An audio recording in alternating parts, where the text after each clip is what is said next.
Selamat pagi, selamat bertemu lagi di mata kuliah kita yaitu Manajemen Risiko SI. Pada hari ini kita akan melanjutkan dengan pembahasan yaitu pengendalian keamanan informasi dengan metode yang kriptografis. Kriptografi berasal dari bahasa Yunani, yaitu memadukan dua kata yaitu kriptos dan graphein. Kriptos yang berarti tersembunyi atau rahasia, dan graphein itu berarti menulis. Jadi secara harafiah, makna dari kriptografi adalah menulis secara tersembunyi untuk menyampaikan pesan-pesan yang perlu dijaga kerahasiaannya. Kita tahu informasi itu sangat penting di dalam suatu perusahaan dan pastinya risiko terhadap informasi itu sangat tinggi, maka dibutuhkanlah pengendalian keamanan informasi. Karena itu kita menggunakan pengendalian kriptografis sehingga pesan-pesan kita, informasi kita dalam suatu perusahaan disampaikan dengan secara kerahasiaan, secara tersembunyi. Kriptografi memiliki pengertian lain yaitu suatu ilmu tentang teknik kita mengenkripsi naskah asli atau yang kita sebut nantinya plain text, diacak memanfaatkan kunci enkripsi sehingga naskah asli yang tadi plain text tersebut berubah menjadi naskah yang sulit dibaca atau ciphertext, yang sulit dibaca oleh pihak yang tidak memiliki kunci dekripsinya. Nah, di sini kriptografi terbagi menjadi dua jenis yaitu kriptografi klasik dan kriptografi modern. Yang membedakan adalah beroperasinya dalam mode apa. Kalau kriptografi klasik beroperasi dalam mode karakter, jadi alfabet, angka, karakter pokoknya. Nah, di sini ada 5 teknik dasar kriptografi klasik, ada substitusi, pemampatan, permutasi, ekspansi, dan blocking. Sedangkan kriptografi modern yaitu beroperasi dalam mode bit, jadi hanya dalam bit, angka binary, yaitu hanya terdiri angka 0 dan 1. Sehingga kunci, plain text, ciphertext semua diproses dalam rangkaian bit. Pertemuan kali ini kita akan membahas kriptografi klasik dengan teknik dasar yang pertama yaitu substitusi serta pemampatan. Nah, teknik yang pertama yaitu substitusi. Substitusi itu artinya menggantikan. Nah, di sini ada salah satu contoh yaitu substitusi dengan metode ROT 13. Di mana pada sistem ini sebuah huruf digantikan dengan huruf yang letaknya 13 posisi darinya. Di sini mari kita sama-sama lihat 6 langkah cara enkripsi pesan dengan sandi ROT 13. Langkah pertama, kita menuliskan alfabet secara berurutan dari A sampai Z. Huruf-huruf ini akan menjadi dasar dalam enkripsi pesan. Langkah kedua, kita akan lompat ke kanan sebanyak 13 kali. Kemudian setelah itu kita huruf ABC. Lanjutkan ABC sampai di sini kita akan lanjutkan sisanya kembali dari depan ke terakhir. Maka akan kita dapatkan tabel. Nah, sekarang kita kemudian membuat pesan rahasia. Jadi ini salah satu contoh yaitu belajar kriptografi ini adalah plain text-nya, pesannya. Kemudian kita akan mengubah ke ciphertext-nya, di mana sesuai tabel yang tadi kita sudah buat. Pertama kita dari B, maka kita cari B berubah menjadi O, E menjadi R, L menjadi Y, dan seterusnya. Spasi kita tetap kasih spasi, K menjadi X, dan seterusnya hingga plain text-nya selesai. Setelah itu maka kita akan mendapatkan hasilnya yang berupa ciphertext ini.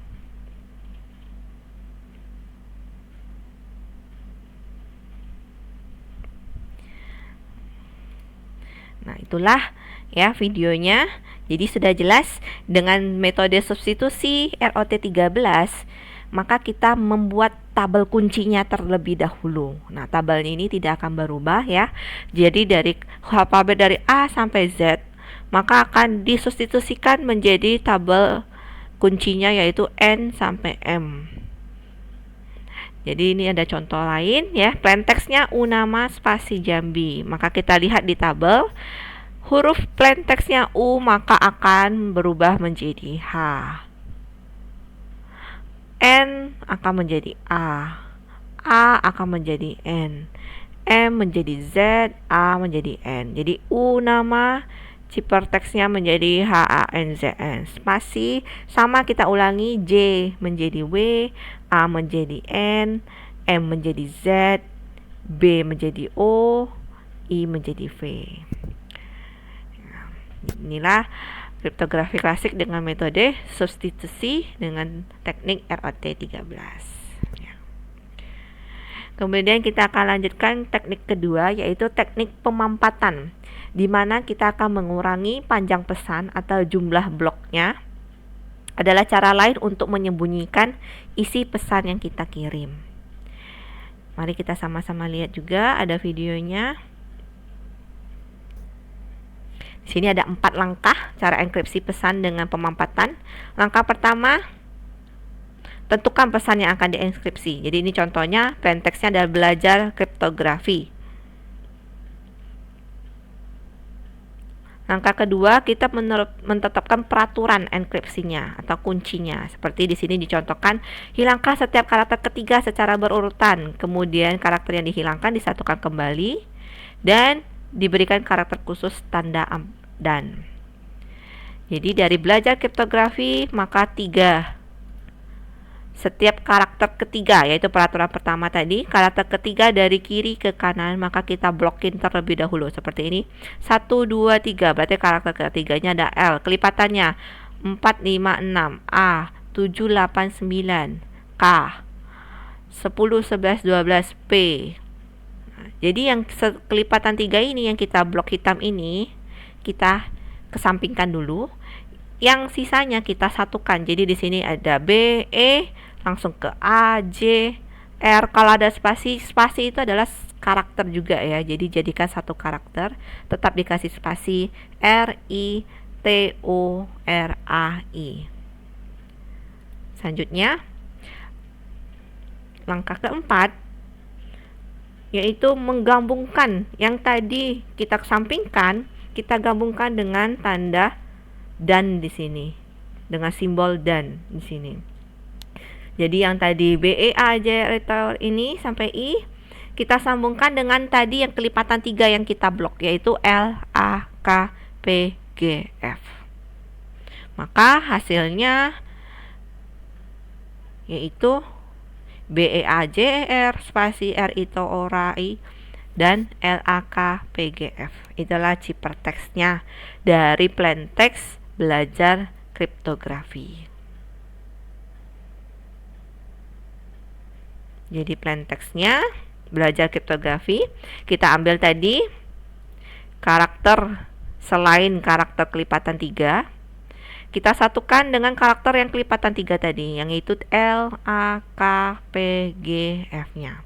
Dan jangan lupa diberi tanda dan. Jadi belajar kriptografi, ciperteksnya menjadi seperti ini.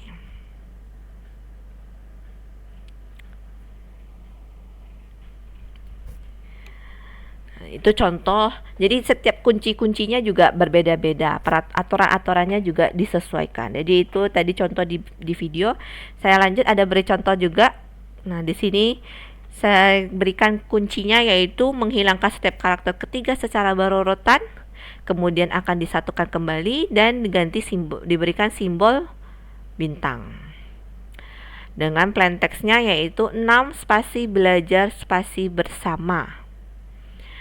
Seperti tadi kita cari kelipatan 3-nya, yaitu 1, 2, 3, yaitu B, 4, 5, 6, A, 7, 8, 9, R, 10, 11, 12, E, 13, 14, 15, A, 16, 17 di A terakhir, 18 di spasi. Jadi selain yang di blok kelipatan 3, kita satukan menjadi 6 spasi E, L, J, A, spasi B, R, S, A, R, S, M, A. Kemudian yang kita blocking kita juga jadi satukan B, A, R, ya, B, A, R, E, A, spasi. Kemudian kita satukan dengan tanda bintang. Jadi plaintext-nya 6 spasi belajar spasi bersama spasi, hasil ciperteksnya menjadi 6 spasi LJ spasi BR SMA bintang, BAREA. Jadi sangat acak ya. Dengan teknik pemamatan, plain text dan ciphertext itu sangat teracak pesannya. Ya, itulah bahan pertemuan kali ini yang kita bahas ya. Jadi pengendalian kriptografis dengan teknik substitusi serta pemampatan. Pertemuan kali ini sampai di sini, saya ucapkan terima kasih.